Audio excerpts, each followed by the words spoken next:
Welcome back to KTN News Center, the second hour. My name is Brenda Zadaradido. We continue bringing you up to date with what is making the headlines.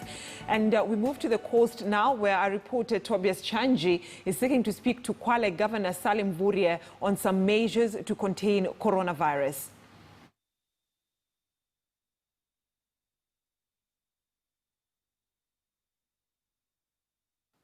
Well, Kwale County is engulfed between Mombasa County on the north, where we've seen over 450 cases of COVID-19, and the neighboring Tanzania border on the south.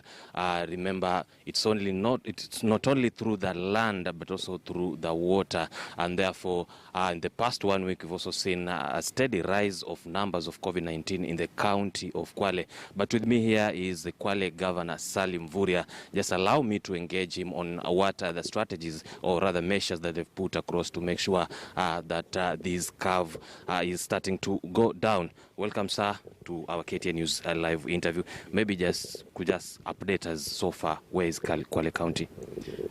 Thank you very much, KTN. I want to thank you for this morning. And currently we have 15 COVID patients in our COVID unit in Msambweni. And all the 15 are asymptomatic. We have been admitting them there for over 1 week now. And we also have already traced the contacts. And therefore, we also have around 52 other people in quarantine, our quarantine facilities. And we continue to test. Some of the contacts are now negative. So we continue this particular process. We also continue to do surveillance at the border with Tanzania, because apart from the official non-stop border, we also have other illegal entry routes, and therefore we have been discussing with our security team, and they are doing a lot of patrols in those areas to make sure that there are no illegal people who cross from Tanzania to Kenya. And we have also continued to do sensitization on the ground with our teams so that we are able to contain the spread of the virus. We are also doing surveillance at the border with Mombasa, because again we have this partial lockdown. And again, there are also other illegal crossings that people do, so we have identified them, and our security teams are also doing surveillance in those areas. We know that apart from the land, we also have the waters, and we know one thing for sure is that we've had fishermen from Tanzania, especially the Wapemba, who are said to be experts in fishing. Maybe how are we making sure that you're controlling maybe the influx to the country? Yeah, actually, we are working with the security team around Shimoni on the same. All our teams are now on high alert to make sure that we are safe. We have engaged the Coast Guard to help us in surveillance in the waters. So everything is in place.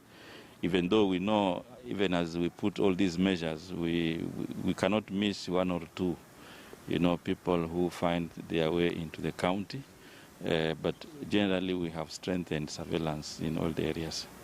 Then on the humanitarian front, maybe what are making sure those who are vulnerable are protected, maybe from hunger, any relief food that is being given currently? Yeah, we began that process because we had a small budget in our emergency kitty. We had around 14 million, which we used to buy food. We also mobilized the food from well-wishers, and we were able to do that distribution. We even received some this week, and we continue to do distribution, even though the amounts are not a lot. So we have made a proposal to the county assembly to the tune of 160 million, basically also to address the issues of vulnerability. And we are hoping that that is going to be favorably considered. Even though I saw this week that some of them were saying they will not pass it because it is not ventilators, it is not this. I want to say that we have done a lot in health. We have ventilators now, we have a COVID unit, and we have quite a number of other interventions that we've already done. So we don't see any reason why the supplementary should be rejected by the Assembly. Yeah. Some of the other measures we've seen to cushion the traders, you've waived the trade permits. Maybe for how long will they last? We had, the waiver was going to last 60 days from 1st of April.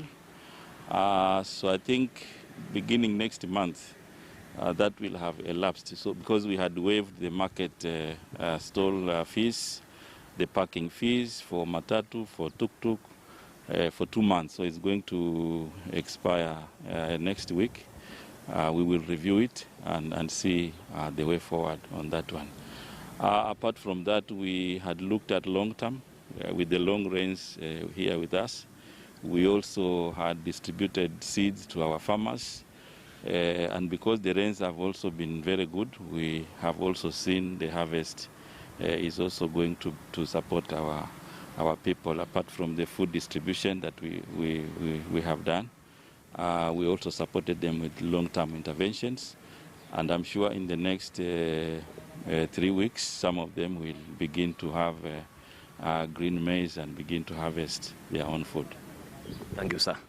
Well, that was Kwale Governor Salim Vuria just giving us an update of a raft of measures that the county government has put in place to make sure that they curb the spread of the COVID-19. Back to you in studio. Tobias Chan.